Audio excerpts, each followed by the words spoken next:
Mary Christmas. Christmas Jesus Christ के जन्म की खुशी में सेलिब्रेट किया जाता है, जिन्हें भगवान का बेटा सन ऑफ गॉड्स कहा जाता है।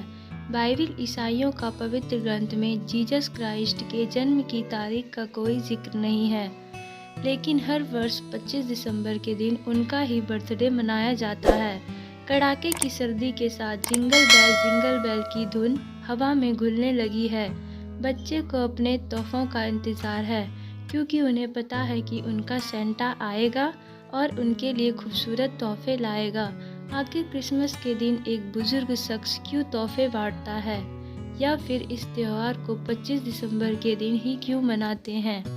ऐसे कई सवाल हैं जो आपको परेशान करते होंगे। तो इस क्रिसमस जानिए इस त्यौहार से जुड़ी कुछ खास बातें।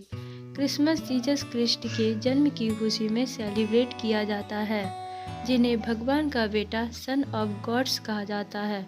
बता दें, क्राइस्ट से ही बना है क्रिसमस। बाइबिल ईसाइयों का पवित्र ग्रंथ में जीसस क्राइस्ट के जन्म की तारीख का कोई जिक्र नहीं है, लेकिन हर वर्ष 25 दिसंबर के दिन उनका ही बर्थडे मनाया जाता है। कहा जाता है कि 336 ईस्वी पूर्व में रोम के पहले ईसाई सम्राट के दौर में 25 दिसंबर के दिन सबसे पहले क्रिसमस मनाया गया, जिसके कुछ वर्षों बाद पोप जूलियस ने ऑफिशियली जीसस क्राइस्ट का जन्म दिवस 25 दिसंबर के दिन मनाने का ऐलान कर दिया। हजारों वर्ष पहले उत्तरी यूरोप में क्रिसमस ट्री की शुरुआत हुई। उस वक्त फायर नाम के पेड़ों को सजाकर यह त्यौहार मनाया जाता था। कई लोग चेरी के पेड़ की टहनियों को भी क्रिसमस के दौरान सजाते थे, लेकिन जो लोग क्रिसमस ट्री खरीदने में असमर्थ होते थे, वो लकड़ी को पिरामिड की शक्ल देकर क्रिसमस मनाते थे। लेकिन वक्त के साथ क्रिसमस ट्री का चलन बढ़ता गया। अब हर व्यक्ति क्रिसमस ट्री लाता है और उसे चॉकलेट्स, खिलौनों, लाइट्स और तोहफों से सजाता है। कहा जाता है कि 4वीं शताब्दी में एशिया माइनर की एक जगह मायरा, अब तुर्की में सेंट निकोलस नाम का शख्स रहता था, जो बेहद अमीर था। लेकिन उस शख्स के माता पिता नहीं थे, इसीलिए वे हमेशा गरीबों की मदद करता था, पर छुपके। मतलब वो उन्हें सीक्रेट गिफ्ट देकर खुश करने की कोशिश करता था।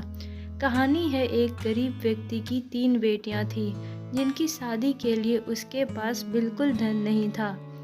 निकोलस को जब इस बात का पता चला तो उसने उसकी मदद करने का फैसला किया, लेकिन छुपकर। निकोलस एक रात उस आदमी के घर की छत में लगी चिमनी के पास पहुंचा और उसमें सोने से भरा बैग डाल दिया।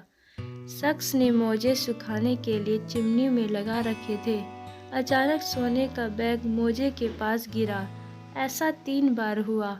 आखिरी बार शख्स ने निकोलस को देख लिया। निकोलस ने उसे यह बात छुपाकर रखने को कही। इसके बाद जब भी किसी को कोई सीक्रेट गिफ्ट मिलता है तो लगता है कि यह निकोलस ने दिया है। जब निकोलस की कहानी लोगों के बीच पॉपुलर हो गई, तब से क्रिसमस पर बच्चों को तोहफे देने का प्रथा रही है। सबसे पहले ब्रिटेन के इंग्लैंड में निकोलस की कहानी को आधार बनाया गया और उन्हें फादर क्रिसमस व ओल्ड मैन क्रिसमस नाम दिया गया। इसके बाद पूरी दुनिया में क्रिसमस के दिन सीक्रेट सेंटा बनने का रिवाज बढ़ता गया। क्रिश्चियन देशों में क्रिसमस से पहले ही स्कूलों, कॉलेज और दफ्तरों की छुट्टियां हो जाती है। बाजार, सड़कें और मॉल क्रिसमस ट्री से पट जाते हैं।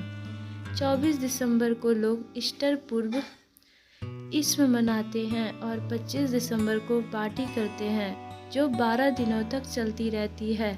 जी हाँ, 25 दिसंबर को शुरू हुआ क्रिसमस 5 जनवरी तक चलता है। खास तौर पर यूरोप में 12 दिनों तक मनाए जाने वाले इस फेस्टिवल को 12th नाइट्स के नाम से जाना जाता है। थैंक यू बच्चों। अगर आपको ये अच्छा लगे तो प्लीज़ लाइक करें, शेयर करें, कमेंट करें और हमारे चैनल को सब्सक्राइब करें। Thanks for watching.